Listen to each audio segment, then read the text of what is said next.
Herb lover for medicinal or tea purposes.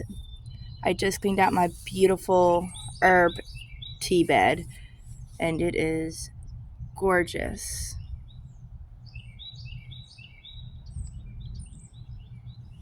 You got St. John's wort, chocolate mint, sage, lavender that's trying to come in.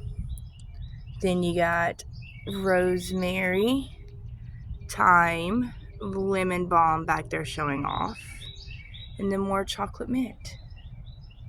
I am so excited about this tea garden I have going on here, and I cannot wait to use it this year for medicinal purposes and tea purposes. But it's gorgeous.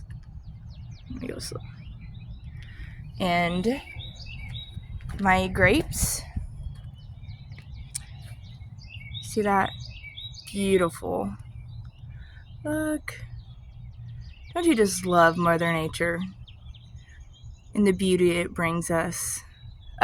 So excited. I'm so excited for this garden year. Everybody have a beautiful Easter and a beautiful planting season.